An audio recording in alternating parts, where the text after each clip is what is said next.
Hello student, welcome to my YouTube channel base of education Mantra. आज हम शुरू करने वाले हैं क्लास 10th की वर्कशीट नंबर 61, जो कि 3/12/2020 की है। विषय है सामाजिक विज्ञान में राजनीति विज्ञान। आज की हमारी वर्कशीट काफ़ी आसान होने वाली है, जिसमें वेरी शॉर्ट क्वेश्चनों को दिया गया है। वर्कशीट शुरू करने से पहले हमारे चैनल को सब्सक्राइब करें, लाइक और शेयर ज़रूर करें। तो चलिए हम शुरू करते हैं आज की वर्कशीट। शिक्षा निदेशालय की तरफ से दी गई वर्कशीट नंबर 61 है। विषय है सामाजिक विज्ञान में राजनीति विज्ञान। क्लास 10th की ये वर्कशीट है। सभी स्टूडेंट यहाँ पर अपना नेम लिखेंगे, यहाँ पर अपने क्लास टीचर का नेम। ये जो वर्कशीट है 3/12/2020 की वर्कशीट है। राजनीति विज्ञान में पार्ट 1 सी है सत्ता में साझेदारी। इसकी क्या है, पुनरावृत्ति चल रही है क्योंकि सारे जो टॉपिक समाप्त हो गए हैं। तो इसका मतलब है कि आज हम वेरी शॉर्ट क्वेश्चन को करने वाले हैं, जो काफ़ी आसान सी हमारी है और एग्जाम की दृष्टिकोण से महत्वपूर्ण है। तो चलिए हम शुरू करते हैं आज के क्वेश्चन आंसर को सॉल्व करना।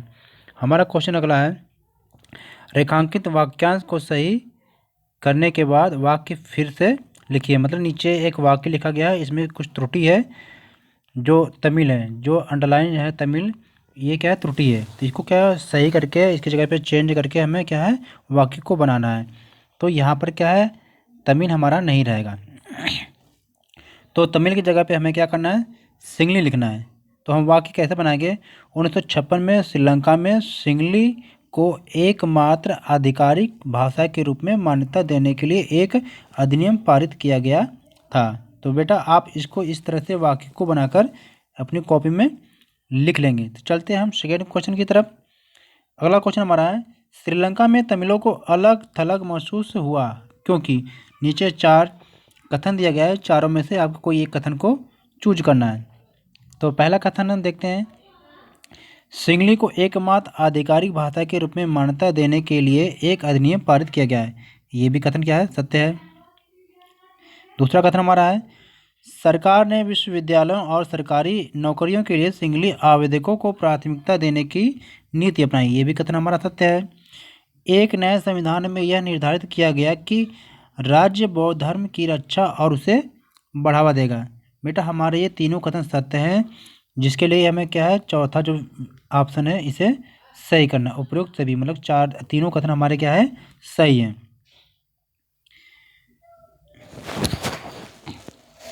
तो ऑप्शन डी आपका क्या हो जाएगा, सही हो जाएगा। चलते हैं हम अगले क्वेश्चन की तरफ। हमारा अगला क्वेश्चन है,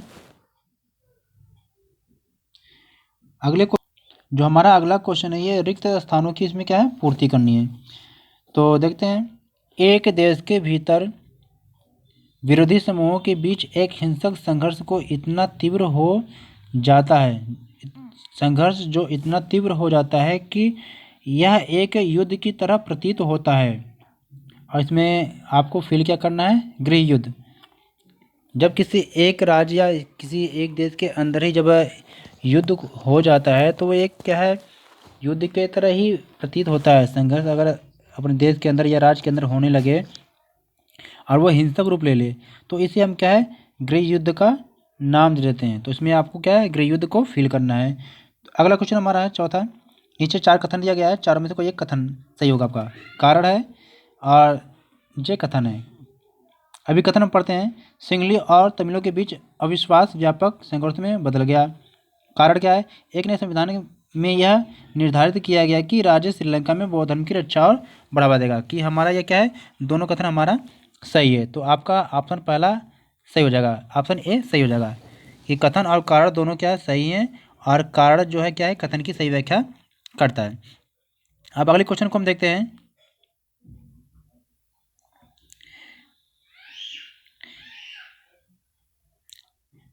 हमारा अगला क्वेश्चन क्या है, ये 5वां क्वेश्चन में कुछ कार्टून बनाया गया है। इस कार्टून को देखकर क्या है, आपको क्या है, समझाना है इस कार्टून को कि ये कार्टून कहाँ क्या रहा है। तो इसमें हम ये लिखा गया है कि व्लादिमीर सत्ता की जो बागडोर केवल अपने हाथ में रहती थी, मतलब इनके हाथ में रहती थी। इसका मतलब है कि लोकतंत्र शासन व्यवस्था में होता है क्या है, कि जो सत्ता है सभी लोगों में भी बटी रहती है। जैसे इसका आंसर हो जाएगा, अगर लोकतंत्र में सत्ता की साझेदारी नहीं है तो सही अर्थों में अगर देखा जाए तो वहाँ पर लोकतंत्र शासन व्यवस्था नहीं है। कौन सी शासन व्यवस्था है? राजतंत्र व्यवस्था है या गैर लोकतंत्र व्यवस्था है? क्योंकि लोकतंत्र शासन व्यवस्था में क्या है, सत्ता जो है बराबर बराबर सभी लोगों में बटी रहती है, कोई एक व्यक्ति नहीं रहता उसमें, सभी लोग मिलजुल के उसमें कार्य करते हैं।